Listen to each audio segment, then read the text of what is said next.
It is now June, and it's time that we head to Wyoming and get some log preservatives on the logs of the cabin. But we're not going the freeway or established routes. We're going to go through some of the back roads as much as we can and see some of the very important historical sites on the way through. And besides, it's wildflower season. So we're going to take the east slope of the Steens Road, even though it isn't paved all the way through, but part of it is by now. And so we're going down and check the wildflowers out. And we see them just everywhere, growing right in the gutter of the road, up on the hillsides, and every place you look, they're gently waving in the gentle desert breezes. Every place you might look. In the rain shadow of the Steens Mountains. Wildflowers are totally blooming their heads off here.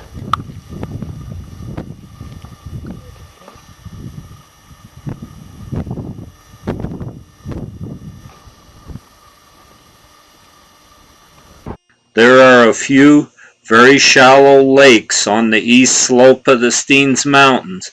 Around the edge of the water level of these lakes, we can see monkey flowers, just a ribbon of them laid out all the way around these lakes. And some places it's even more than a ribbon, where there's plenty of moisture to support them. These lakes have been really dry due to the drought. They did used to have water in them, but not now. We can see the Steens with its quite a nice snowpack up there. Several places along the east slope of the Steens, the old ruins of stage stops are still visible. These old stage stops were used to haul supplies, mail, and then they would get fresh horses at these stops to continue on their journey. These were built in about 1880 something. By now we have a better view of the Steens Mountains, and we can see there's plenty of snow up there. The snow on the mountaintops is a very good thing. It keeps the streams, rivers, and springs, and yeah, even the hot springs running when there's no moisture in the summer, as it is slowly released from the snow. Take a short side trip up on a bench high above the Alvord Desert to see if the yellow and white lupin are in bloom. We find that they have bloomed but have already gone to seed, so we'll be able to see none of them. But while we're up on the bench, we're going to enjoy the view of the Alvord Desert, and then after we get that looked over, we'll go down and check the hot springs out. We find that someone has built a new shelter around the springs. We didn't even take time to go in the hot water at the Alvord Hot Springs. We got in our vehicle and charted a course toward Whitehorse Hot Springs. We're going to take a little trip down to where Carl used to live. He lived down on the desert till the edge of the desert, that is, till he was about 90 years old. Stayed here all by himself without even a telephone. This time we just drive by, see that the firewood we cut up for him last fall is still laying in a pile, and everything else looks pretty much as it always has looked. Carl's old car is still sitting out in front of his house, and it looks as though his pickup's still sitting in the shed there. I think I see the bumper sticking out. We move on down the road toward fields, stop only a moment in a place or two to take a picture of a pretty flower blooming, but we're still trying to get to Whitehorse so we can get our tent set up before dark, and it's beginning to look like we're not going to make it right now. It was well after dark when we reached Whitehorse Hot Springs, so we set up our tent, crawled in our sleeping bags, and then the next morning we're out checking the hot springs out.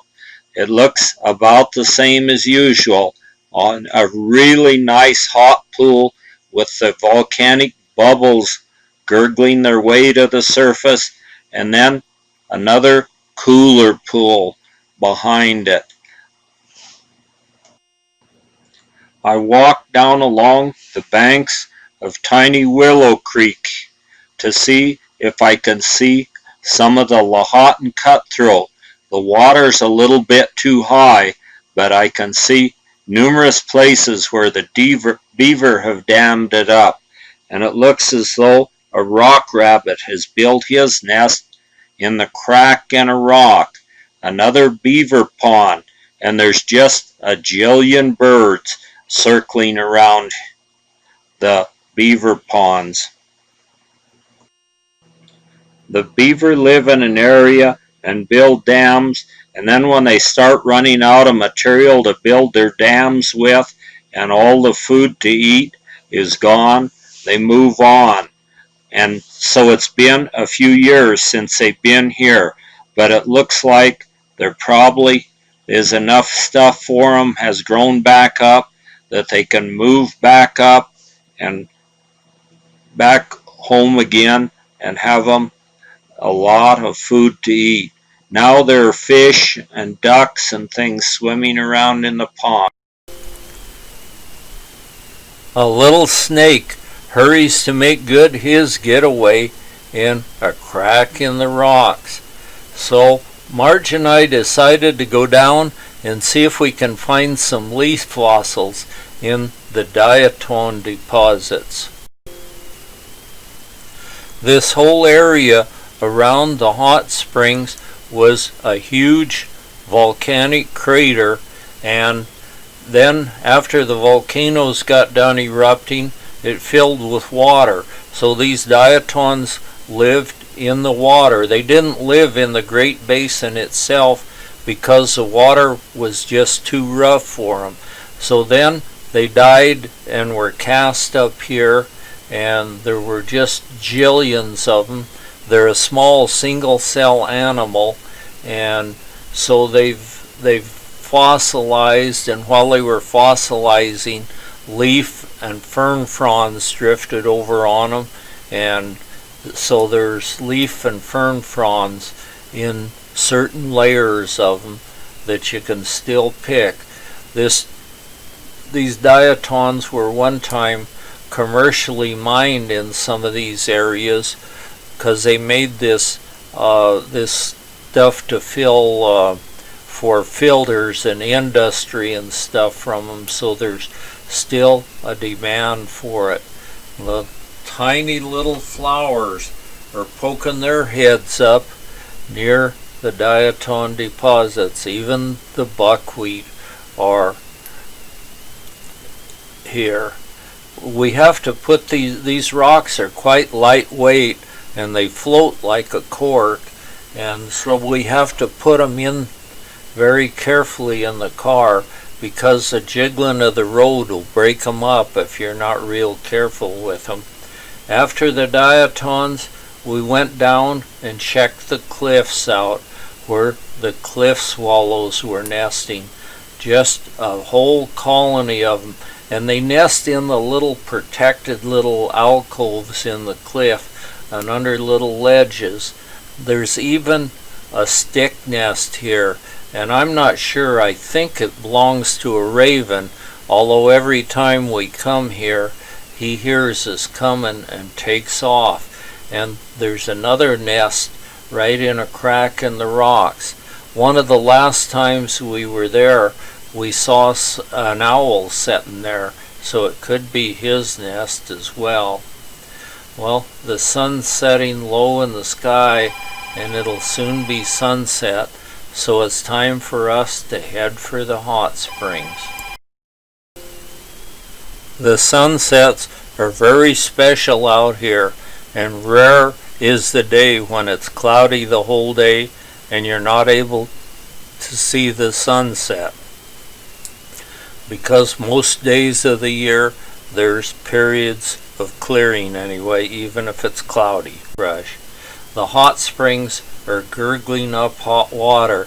Since there's no one else around, the gas prices were kind of high, and so there just weren't very many people around, and we can see this water gurgling its way up through the sand. And around the edge of the hot springs we see the little foxgloves, the little seed pods growing all around, and the blackbirds are down in the swamp doing their blackbird songs right over a nest. We see there's a really nice blackbird nest right in the cattails just ahead of us. No wonder that blackbird was making such a fuss. And an ant, or several ants, are working on carrying a larva of looks like an inchworm up to their camp. They even get sort of coordinated with carrying it, and the coots are swimming with their little baby coot in the beaver ponds between the cattails. Just fuzzy little balls of coot paddling their way across the beaver pond. The beavers build the pond and everyone else uses it, and that's when the beaver pond comes along, then there's a whole habitat for all these animals all around it. A little butterfly sits and flexes his wing above tiny Willow Creek as the water goes flowing right by him. And on the banks a little higher up we see the wild rose, and they sure smell good as they bloom on the edge of Willow Creek. Then we hear the sound of a sandhill crane going over, and we look, and there goes a sandhill crane. And it looks like Marge has decided to get in the hot springs and try out some of that hot water. And that little snake that lives up in the rock, he's peeking out, just seeing that all is well. And apparently he approves, because he just sits there and looks. He's kind of a sneaky little guy, and you have to look kind of close to see him. But his beady little eyes are there, and he's sitting motionless just to keep us from seeing him. And there's a lizard up on top the rock, keeping an eye on things and watching for the right kind of ant to come by so he can have his ant dinner. We see evidence of the Homestead Act back in the 1800s as we look across Willow Creek and see the old homestead houses still standing, built very well of stone with only using mud for mortar.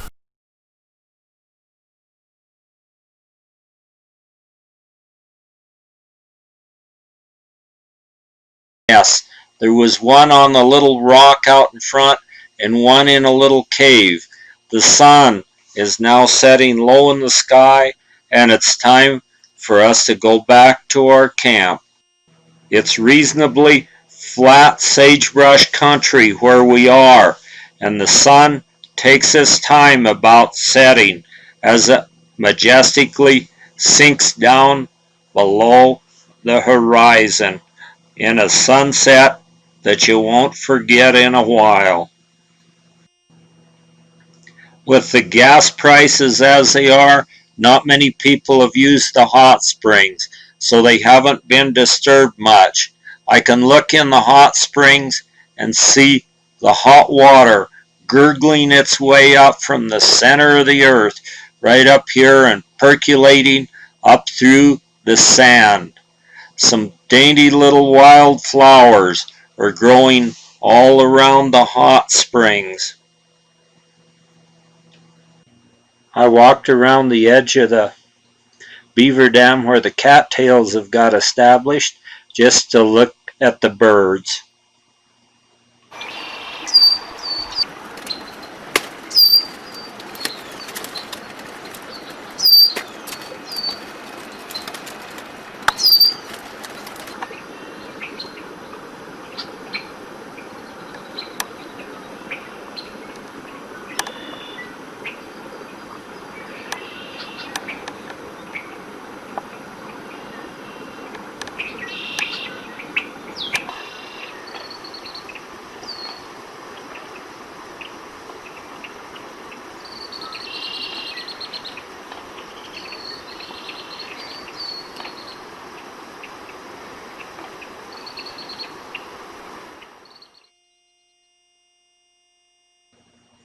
There were even some coots with a couple little fuzzy baby coots swimming around in the backed up water of the beaver pond.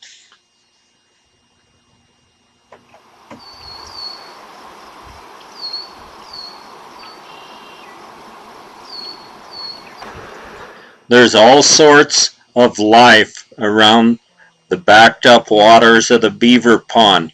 Even a morning cloak butterfly sets on a little bush, and a wild rose is blooming right next to the beaver dam. A sandhill crane comes flying over, squawking all the way.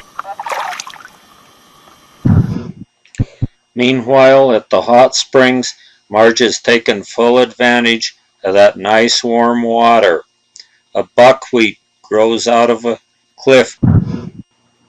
A snake hides in a crack in the rocks, just peeking out to see that all is well,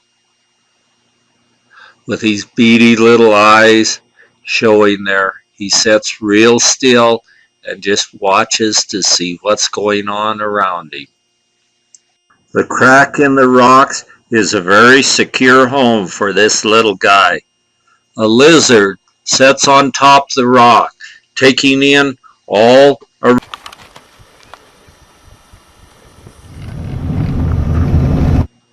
We have our gear all packed up, and it's time for us to move on. We're going to head to Wyoming to our cabin, and we're not taking the major roads. We're taking the back roads all the way to Wyoming through sagebrush country, and then we drop down into the Owyhee Canyon, which is kind of nice itself. The Steens Mountains are showing their snow-capped peaks in the background as we move eastward 1 mile at a time.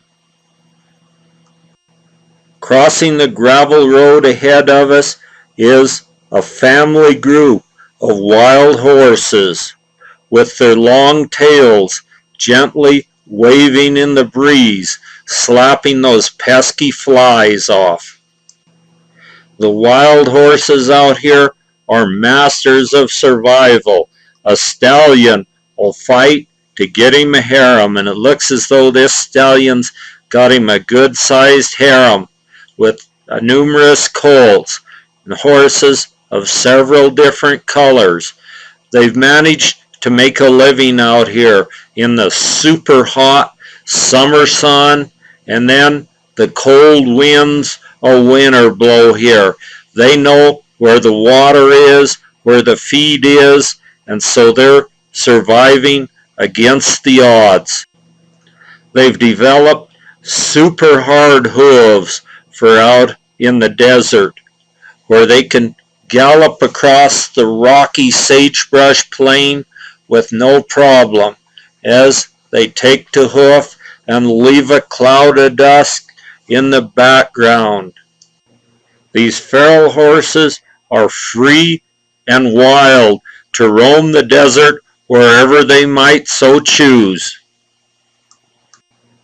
They've never had a rope nor a brand, nor have they ever had a cowboy sat astride a limb running through the sagebrush. For those who have managed to see these magnificent animals running wild and free, it's a real treat. They have survived dry years and wet years, cold winters and mild winters, and super hot summers, running wild across the sagebrush plain of southeast Oregon. The horses, wild horses in the United States, are all feral horses. This means they have once been domesticated and gone back to the wilds. These wild horses have roamed the desert ever since the first horses were brought in, maybe by the Indians, and then settlers, and then later ranchers just run their broodstock out in the desert like this. We can overlook Coyote Lake here, another dry lake bed way out in the distance. Coyote Lake was used by the Air Force for bombing practice and shelling practice. We see numerous other small playas out there, and another hardy survivor of the desert is the pronghorn or antelope of southeast Oregon's sagebrush country, just standing watching us go by. They are called antelope by most people, although they aren't from the species antelope. They're a species all their own. Since an antelope has a horn made of hair-like material that doesn't fork, and they don't lose the sheath off from it.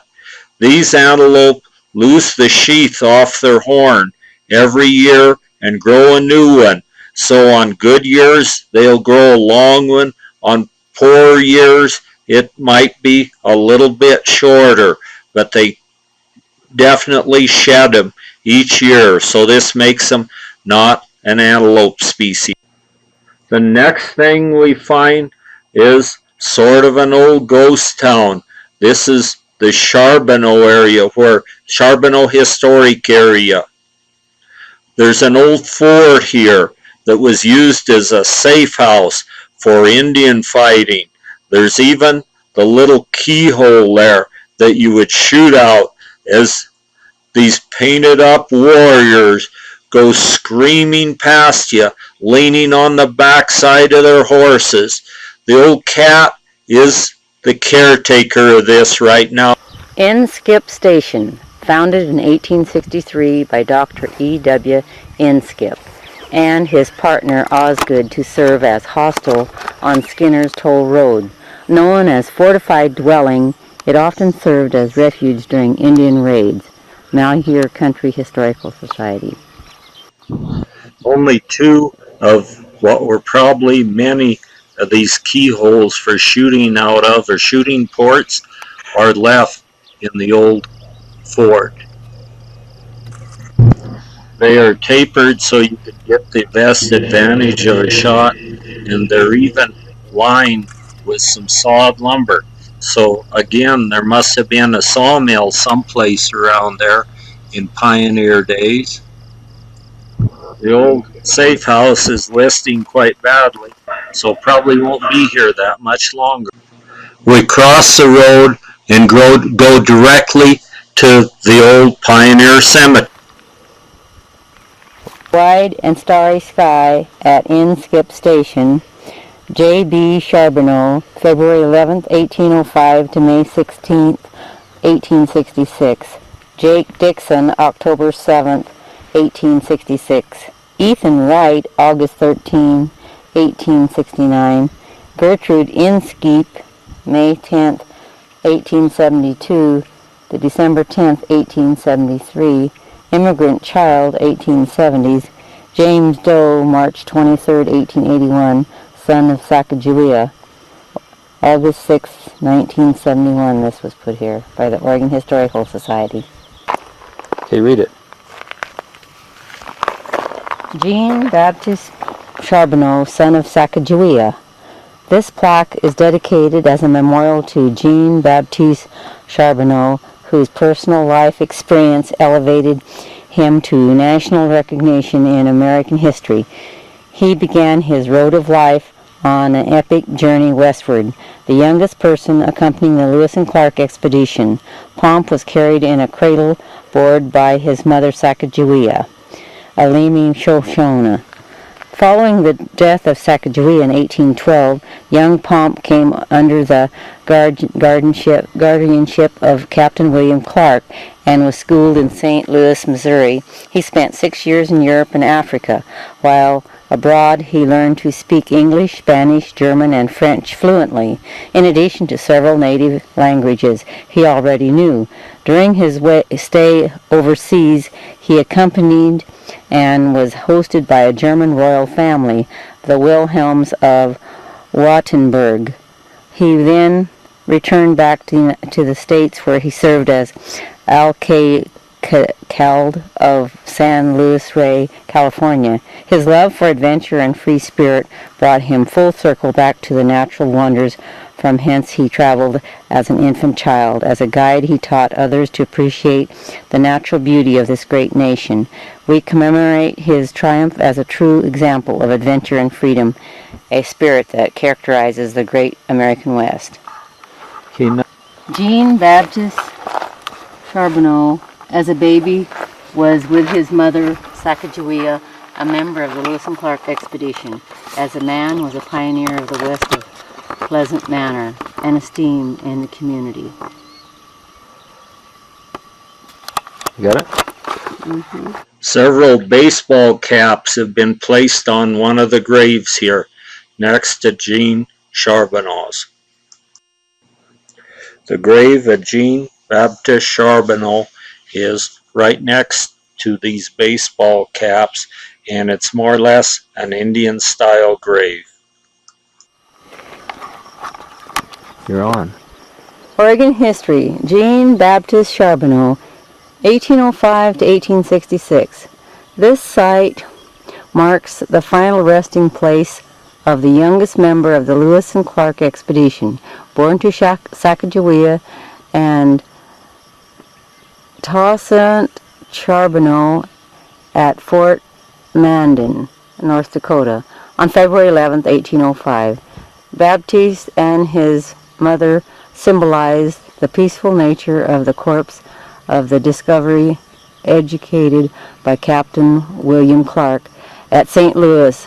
Baptiste, at age 18, traveled to Europe, where he spent 6 years becoming fluent in English, German, French, and Spanish. Returning to America in 1829, he ranged the far west for nearly 4 decades as mountain man guide, interpreter, magistrate, and 49er. In 1866, he left the California gold fields for a new strike in Montana, contracted pneumonia en route, reached Inskip's ranch here, and died on May 16, 1866.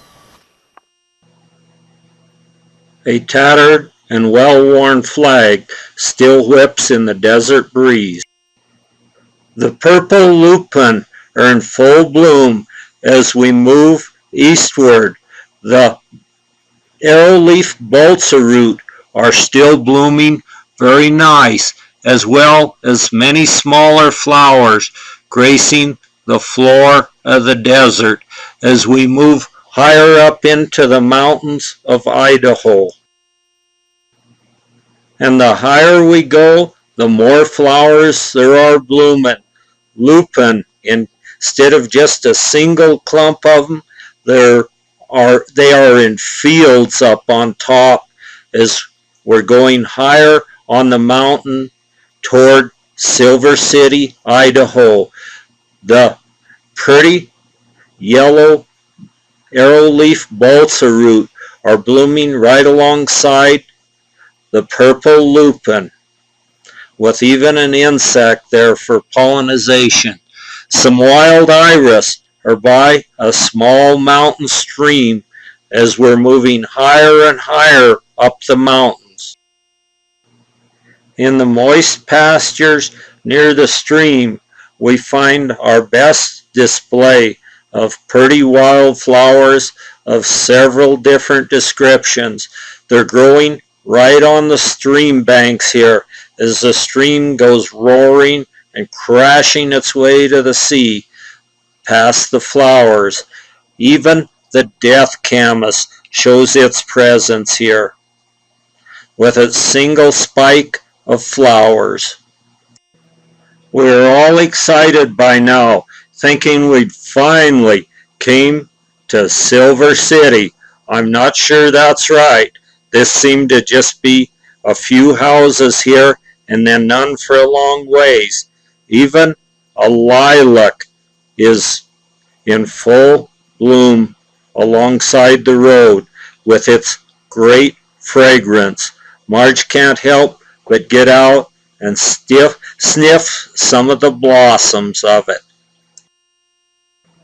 It looks as though our journey is finally about over. I think we've found this ghost town of Silver City, setting high on a mountaintop in Idaho.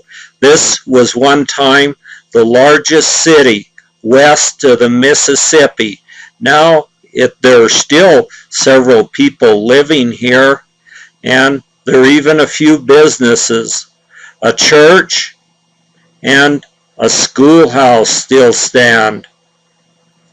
A 5-mile-an-hour speed limit through the town. Being a mining town, it was built on a reasonably steep mountain top, and we can find the ruins of a few buildings that have collapsed, and there's others that they're making an attempt to save. The streets are none of them paved, and there's deteriorating and falling down buildings everywhere. The old hotel is still open with a bar and a restaurant in it, and I think you can still stay there. There were several people in the hotel. Looks as if it's been used for some time. Even the floor was partly worn out. We drive past the church. You can't even drive up the church. You have to walk up a rather steep hillside to it. The houses are built on the hillside with a deck out front to stand on and greet your neighbors as they go by. We continue on our journey, going atop a mountain, down the other side where it looks like we can see the whole world, and then drop off down at Mountain Home, Idaho. We gas up and move on northeast. Right on the edge of Craters of the Moon National Monument, we stop at a hot springs to get some of the silver dust off from us, I guess. It's a really super nice temperature, and the water is just extremely clear. You can see clear to the bottom of this pool, and it's deep enough you can swim in.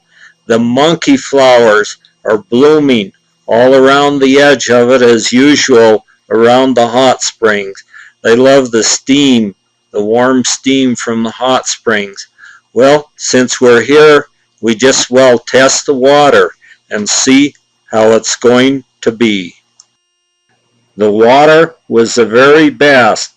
We continue on our journey after a short soak in the hot springs to Craters of the Moon National Monument.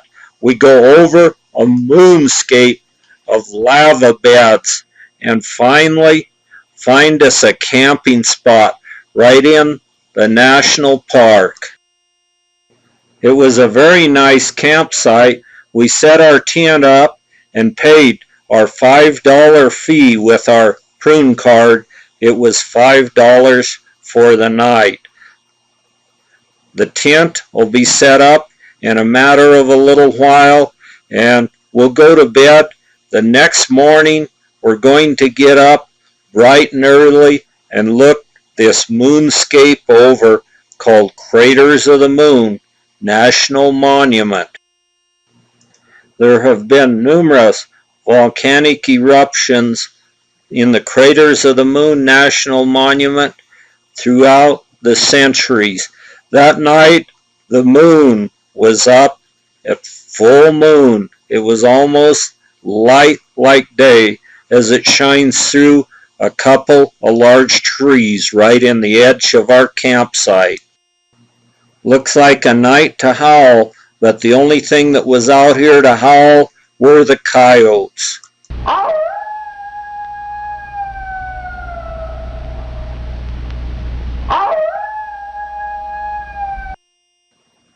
Didn't take long to get moving the next morning, and the monkey flowers, tiny midget ones, were growing all over the ground in the volcanic ash.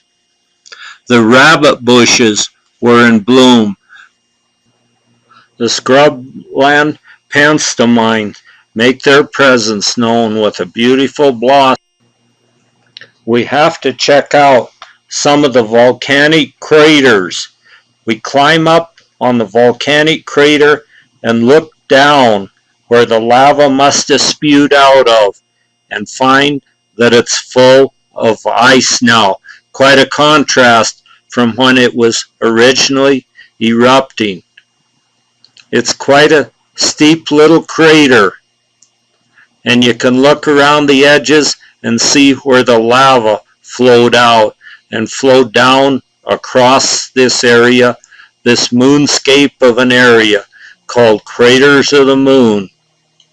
Some birds soar across the skies above us. They're vultures. Maybe they thought we weren't looking too well that day. I'm not sure what their motive was.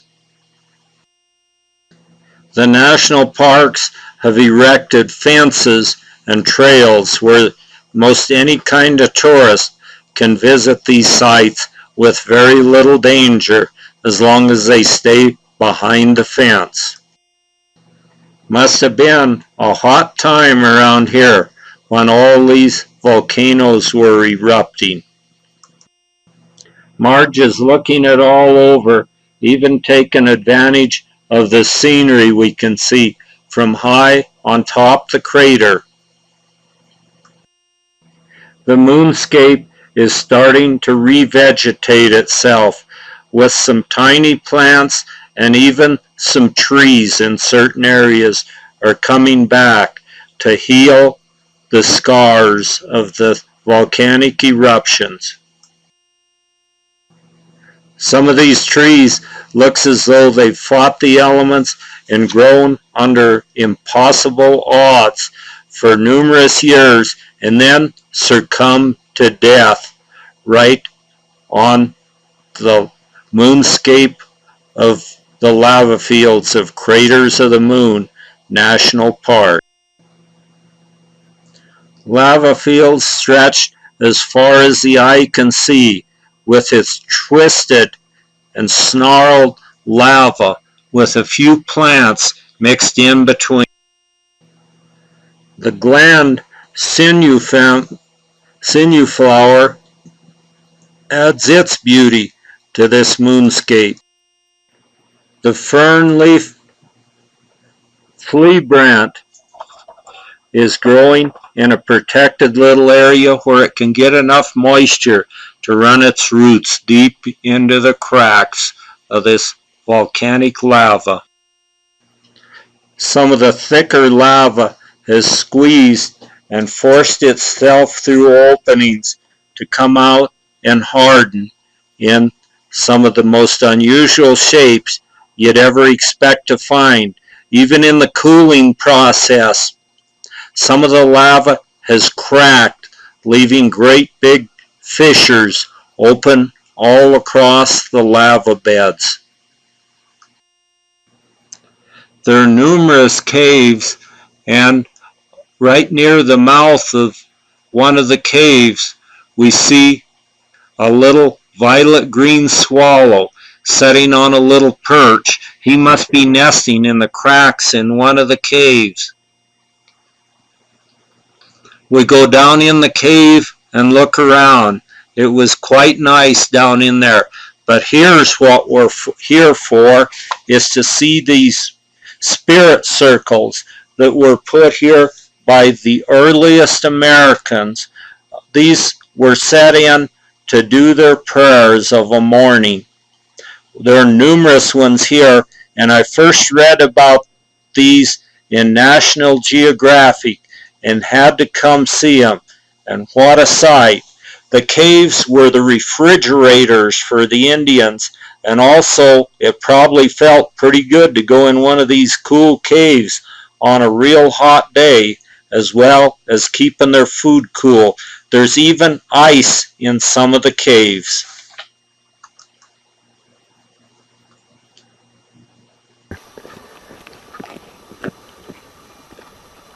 A spirit circle right across from the opening of the cave. And the caves were used for living, and also back in where they're cool enough, that would have been the refrigerators for early man. A pair of pigeons is sitting in a little opening right in the cave. We could hear them cooing around in the cave. It sounds like lovebirds in the cave. These pigeons aren't native here. They're a native to the Persian Gulf area and were introduced in here. Their name is, the official name is called rock dove, and they're nesting all throughout the entrance of the cave. It seems like none of the animals or birds go back too far in the cave, maybe because it's so cold in there. There are all sorts of little pockets where they can nest right in the mouth of the cave, and little ledges for them to nest on. So they were pretty busy around the cave while we were in there with their cooing and nesting right now. Quite a large cave called Indian Tunnel. The little violet green and tree swallows are dashing around here. They don't build the mud nest like the cliff swallows, so their nest is in the cracks in the rocks.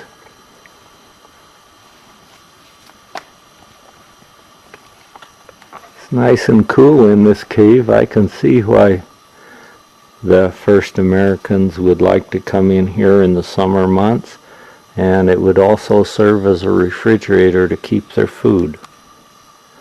A big window has caved in here. The birds are using it to go and come.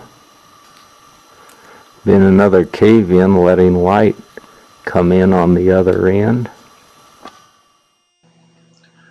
There are numerous lava tubes around the National Monument where you can go in and look from above even. Acres and acres of lava has poured out here, and there are a lot of little flowers and plants growing. They are called pioneer plants, or the first ones to settle in the area. Even the larkspur is one of the pioneer plants at the Craters of the Moon. It was so nice at the Craters of the Moon, we decided to extend our stay one more day. We see the Panther Mines, just acres of them in bloom here. Marge wants to get some pictures of them. They're just growing all over the hillside, gently waving in the breeze. Some very healthy flocks have pushed their little propeller of flowers up through the volcanic ash near Craters of the Moon. We once again went to the hot springs, and when we returned, we found Mother Nature has pulled sort of a trick on us called flattening our tent. The next morning, we're up bright and early, and we're going out and see if we can find the tree cast. We've loaded everything up, and we're just going to take a few minutes to do that. We can see the buckwheat coming up all over through the basalt. We move on. After we didn't find the tree casts, they were there, but it would have taken 2 hours to go there, and so we're heading for the cabin. The wildflowers are blooming all the way. We stop just before Arco to take some pictures of this really pretty vine and other wildflowers blooming right ahead of us. The hills look as though they're painted with all the arrowleaf balsa root blooming on them all the way up the hill.